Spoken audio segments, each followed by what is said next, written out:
To all noble spectators, listeners, and philosophical fools who dare delight in the grotesque, the grandiose, and the gaseous, this tale, in 4 movements of melody and muddle, is humbly presented. May it please your ears, stir your bellies and unsettle your sense of proportion. Proceed with mirth, and not too much modesty. The most inestimable, incontinent, and indecorous chronicles of Gargantua, Panurge, and the monks there between. Newly compiled from the hollow stomachs and merry brains of old scholars and mad poets. A Rabelaisian symphonic film of flatulence and philosophy in 4 movements by Dall Wilson.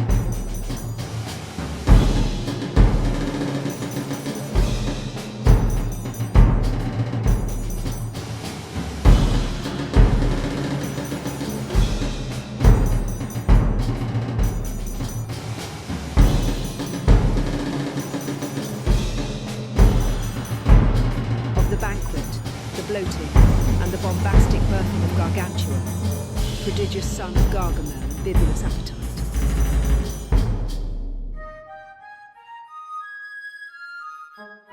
In the year 1443, in the month of February, on the 11th day thereof, under the sign of the bottle and the moon waning, there came into the world a child of such appetite, such noise and such surprising direction that all the bells of Chinon rang backward in wonder and mild alarm.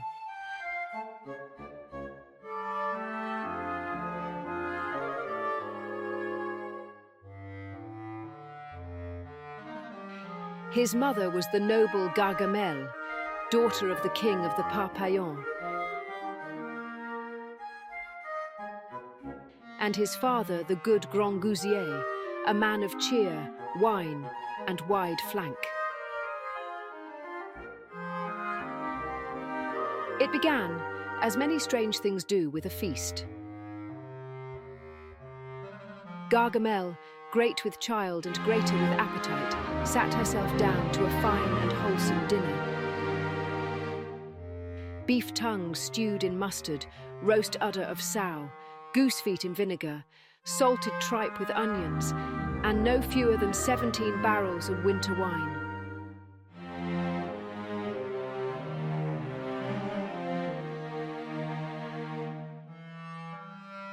The meal concluded with dried sausages, a basin of prunes, and 1 large pickled ox bladder, which she chewed meditatively.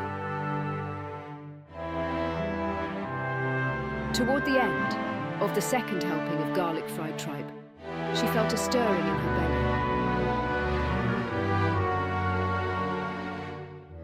Her women gathered round. Midwives were summoned. The priest came and looked in 3 directions at once. A chair was brought. Candles were lit. Rags soaked. Salts passed. The midwives rubbed oil on everything they could reach. The labour, however, did not proceed. For this child was lodged not in the ordinary place, but, by God's wondrous disposition, had wandered into the left side of his mother's head and there awaited release with remarkable patience.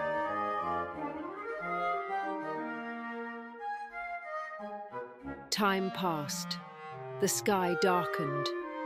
Gargamel groaned, shook, whistled through her nose, and with a tremendous pop and a great deal of wind, the child emerged not from beneath but from her left ear. Yes, her ear. He flew out with a squeal, landed in a basket of fish, overturned the basin, knocked over the priest's footstool, and stood upright at once. Astonished, he gazed about, sneezed twice, and then let out his first cry, louder than 7 donkeys in a quarry. He said, "À boire, à boire! Drink, drink!" And thus he was named Gargantua.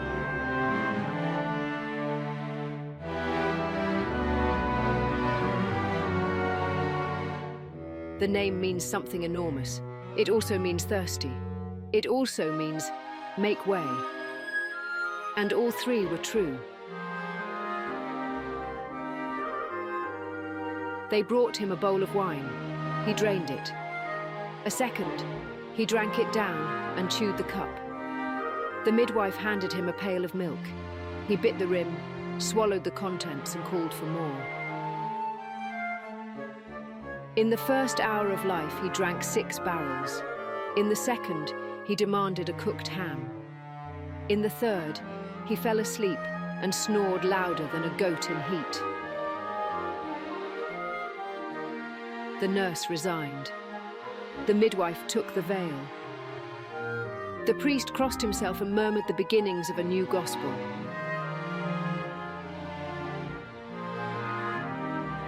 When Grangousier saw his son, he wept for joy. "A mighty boy," he cried. "He shall have a strong liver, and that is more useful than a strong arm. Build him a cradle!"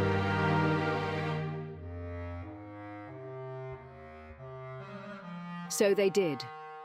From the beams of 3 wine presses, cushioned with goose feathers and the robes of fat friars, he broke it in his sleep. By the 3rd day, Gargantua had grown to the size of a wagon, his first teeth cut through iron. His first word was towel. His first act was to snatch a lantern from a monk and throw it into the fire.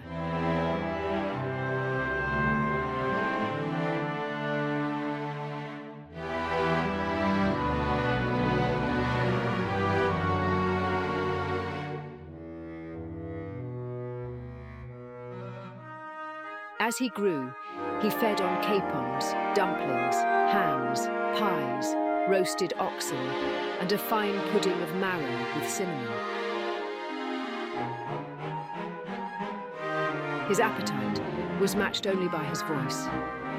Once, when he cried for toast and no toast came, 17 sheep miscarried in a neighbouring field.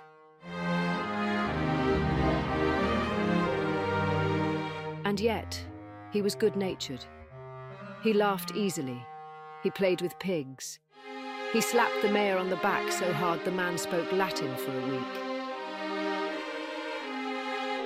From his mother he inherited appetite, from his father digestion, and from heaven curiosity, mischief, and the knack for saying impossible things with great seriousness.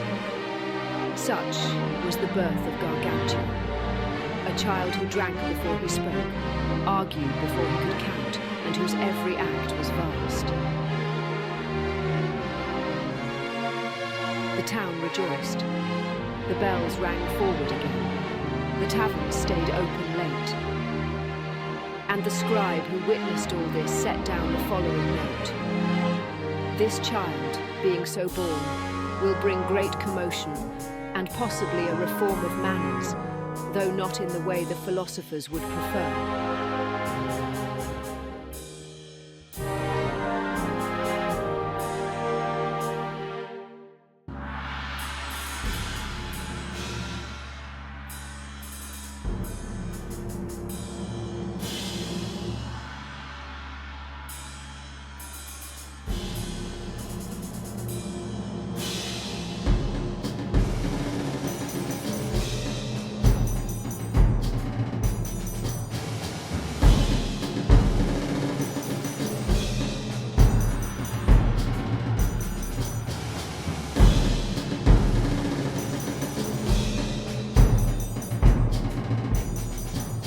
Concerning the Gargantuan mayor, whose flatulent reverence did lay waste cloisters, crush monks and clear forests, with one mighty tailsfish, as witnessed by friars and feared by Flora.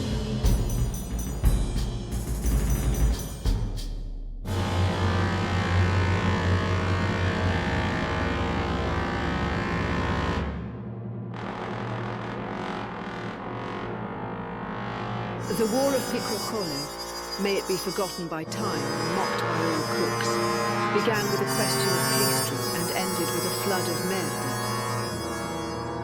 Picrochole was king in name, though a mustard merchant by soul, who dreamed of empires before breakfast and declared war when sober, which was rarely. He'd grown jealous of Grangousier, who ruled by laughter and appetite.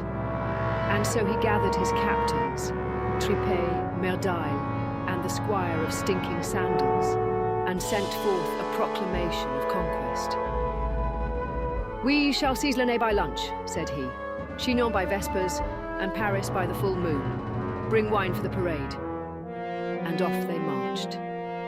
Their army, such as it was, consisted of sullen footmen, noisy trumpeters, and mercenaries paid in pepperloaves. Their armour clanked like kitchen cupboards in an earthquake, and their marching songs included rhymes like "Pâté makes us hearty, conquest makes us farty." They took the village of Surrey in a fit of confusion. They stormed the barley fields. They stole the fish. They demanded a tribute of pancakes and kicked the miller's dog. They tried to besiege a bakery, only to discover it had no back wall. Word reached Grangousier. He sighed, stroked his beard, and said, "This is no proper war. This is indigestion." He called for peace. He sent bread and pears and a letter written in jam. Picrochole wiped his fingers on it and said, "Oh, arms! So be it." Now, Grangousier's son was Gargantua, who had just returned from Paris, where he had been studying and beating scholars with frying pans and inventing alphabet soup. When he saw what was happening, he did not send messengers. He did not write poetry. He summoned his mare. This was no ordinary steed. The great mare had been a beast of burden for the giants of old, used to hauling granite, churches, and drunken abbots. She had thighs like cannon carriages and hair like a haystack on fire. She dined on nettles and could crush walnuts with her jaw. When she walked, villages trembled.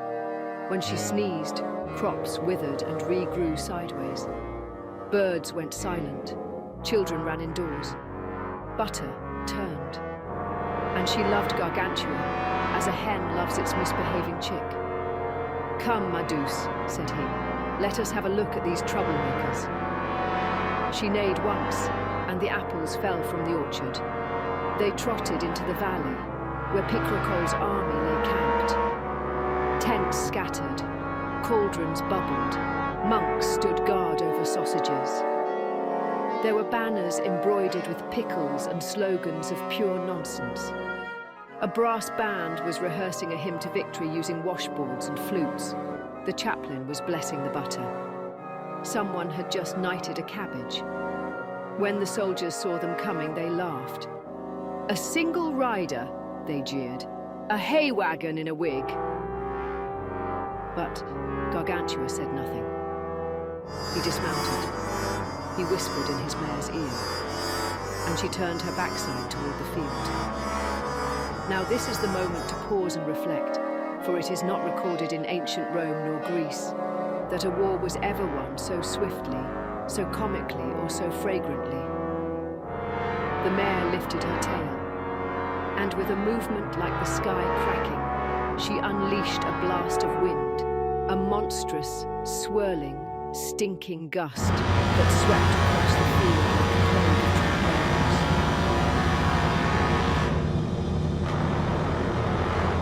600 soldiers were lifted into the air, helmets spinning, arms flapping, prayers shouted upside down. They crashed into one another and landed in a pile beside the cheese carts. The mare turned again. She trotted forward, and with a single sweep of her tail, she flattened the bakery, the stables, the tents, the soup cauldron, and the command post of Captain Tripet, who was found days later tangled in his own trumpet. The monks ran. The banners caught fire. The sausages rolled into the ditch. A goat fainted. The moon turned slightly yellow. Those who tried to fight were trampled. Those who fled were swallowed by mud. Those who hid were flushed out by the mare's second blast.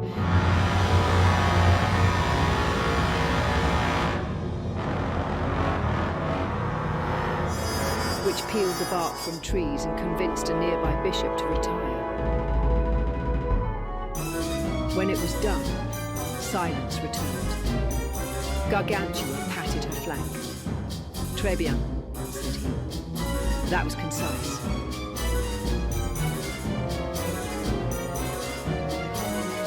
He stepped over the ruined camp and found Picrochole hiding in a wine barrel. He lifted him out, dusted him off, and said, "Next time you feel the urge to conquer the world, begin with a broom and sweep your own hall." Picrochole fled and was not seen again until years later, selling lentils near Lyon under the name of Brother Mumble.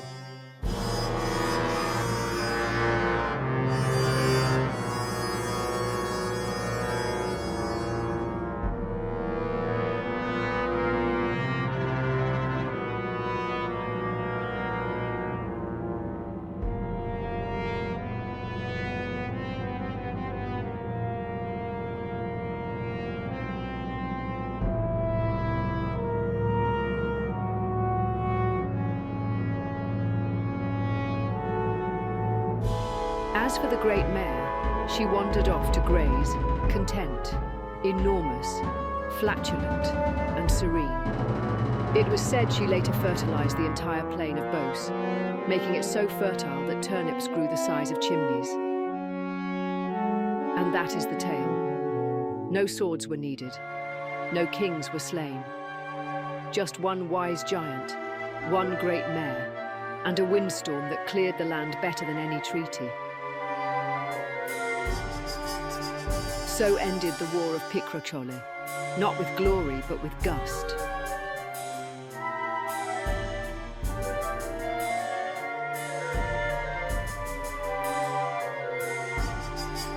And still, in the valleys of Touraine, when the wind changes suddenly and smells a bit like onions and regret, they say, "The great mare rides again."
On the most uncertain and unreasonably long deliberation of Master Panurge, regarding the noble institution of marriage, with consultations astrological, culinary, and idiotic.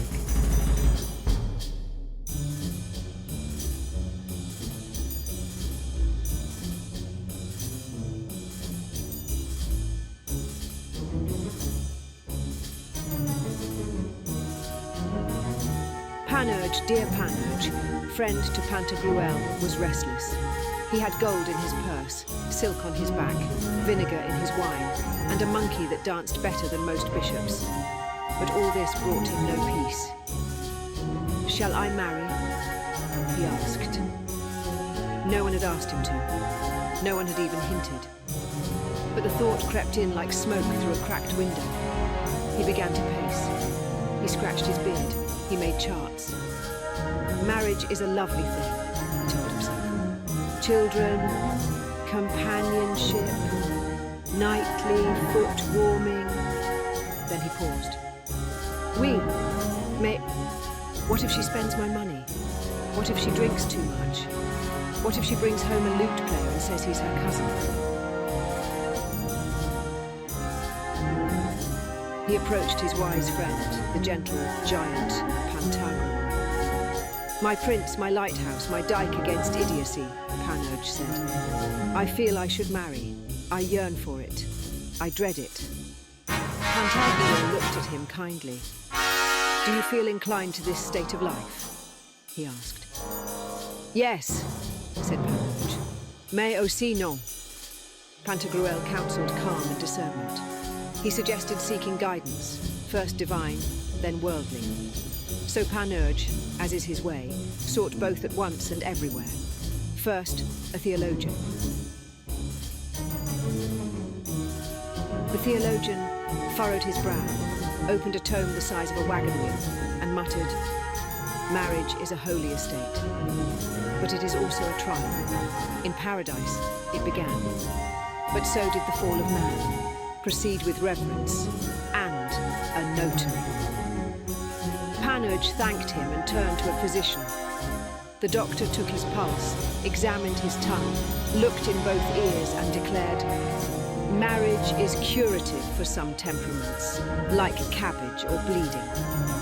But for others, it produces melancholy, gout, and an urge to hide in barrels." Then Panurge visited a lawyer who offered 3 contradictory opinions for a modest fee. He visited a poet who sighed and compared love to an egg, then scratched out a sonnet and asked for wine.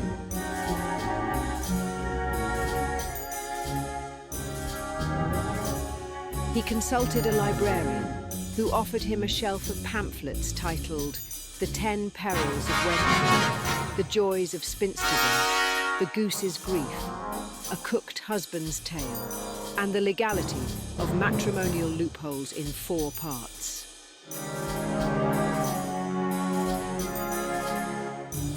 Panurge remained perplexed.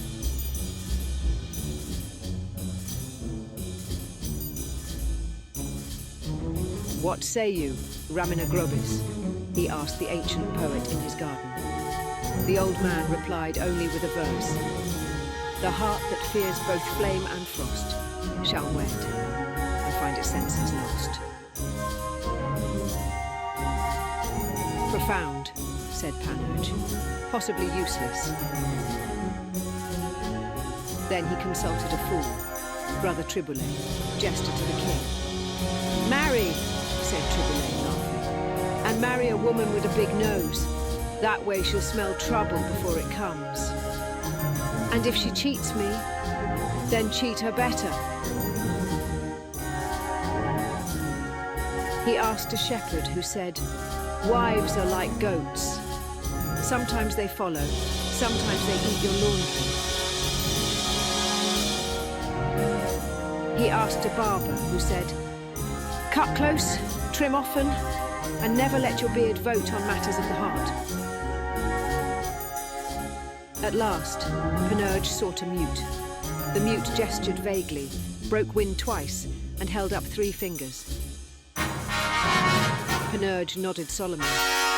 There is deep wisdom here. He returned to Pantagruel. My head is filled with noise. Each counsel contradicts the last. I've consulted doctors, clerics, dreamers, fools, even a mute. And all I have is a deeper confusion. What say you now? Pantagruel, patient as a stone, said only, "Go to the oracle of the holy bottle. Let it speak." Panurge was silent a long moment. Then, "Yes, that is best. The bottle speaks true. It shall tell me to wed, or not, and I shall obey." He packed at once. He gathered spices, dried fruits, woolen cloaks, and a new map. He kissed his monkey goodbye. He rehearsed arguments for and against marriage all the way to the point. 1 hour he planned a wedding with violins and roast goose, sweetmeats and almond cakes, Latin vows and a bishop in a powdered wig. The next, he imagined being cuckolded before dessert, robbed in his own bed, mistaken for the uncle, and cast into a barrel with his trousers on fire. He wrote a list of fears: being poisoned slowly, twins with different fathers, the lute player becoming prime minister, spending his last coin on a cradle for someone else's child, dying at sea from a broken heart and shellfish, waking to find the monkey had eloped with the dowry. and always the same refrain. If I wed, I may be betrayed. If I do not, I shall die alone, full of regrets and eaten by cats. Pantagruel waved farewell as Panurge boarded ship. Farewell, called the giant. Let the bottles speak plainly. And Panurge called back, so long as it does not say trop tard. He set sail with hope, dread, a philosophical hangover, and a list of potential names for children should he ever have them. Among them were Trouble, Guesswork, Baptiste Maybe, Félicité Contradiction, Lucy, Possibly, Jean Raison Jamais, Misère, Doutina, Petit Oui, Malchance, and Just in Case.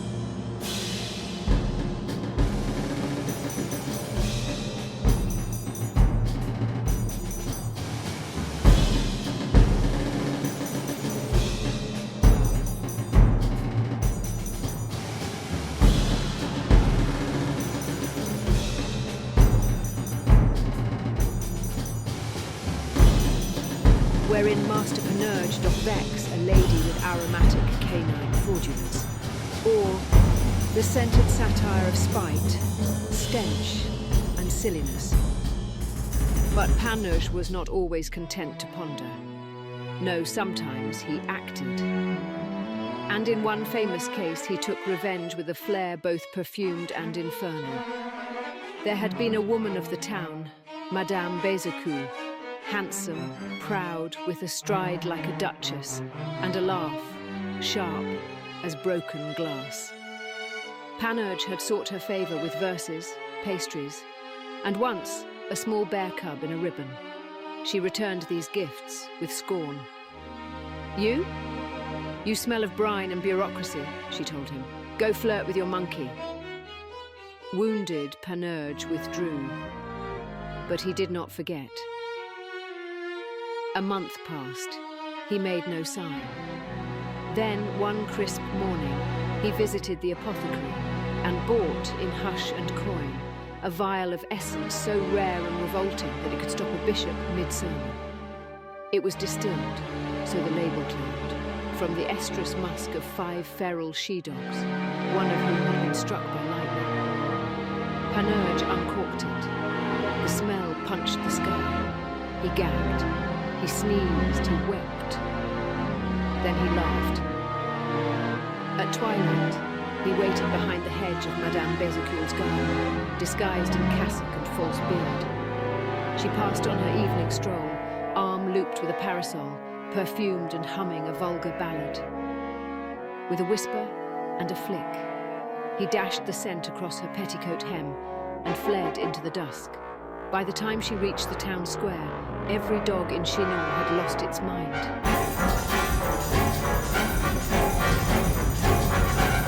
Hounds howled from the windows. Terriers yapped food roast. Old blind mastiffs found their litters. One lapdog leapt from the third-story window, teeth first. Bézecule screamed and ran.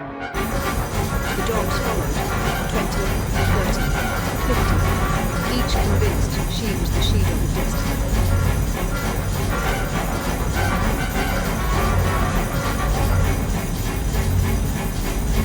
They bayed, they chased.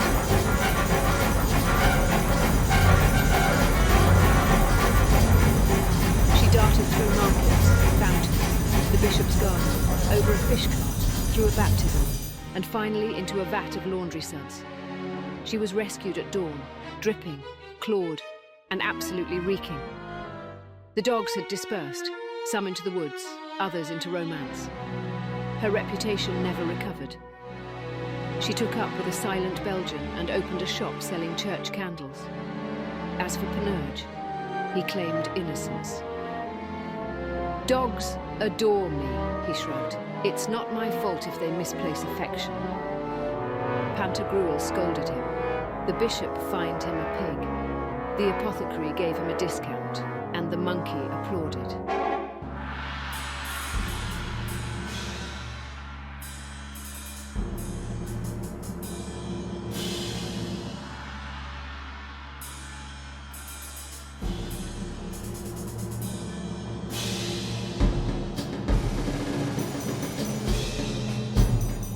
Thus concludes this most unedifying, yet unquestionably nutritious entertainment, compiled in equal measure from the leavings of learned lunatics and the belches of bellied buffoons.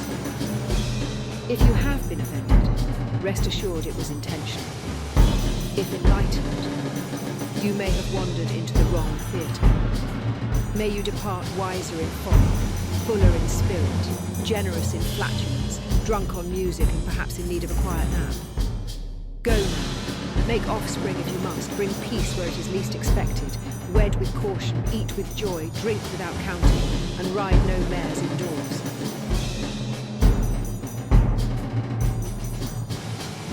Should you scent revenge upon the wind, check first for Panurge. Finis, with sound, wind, and the usual consequences.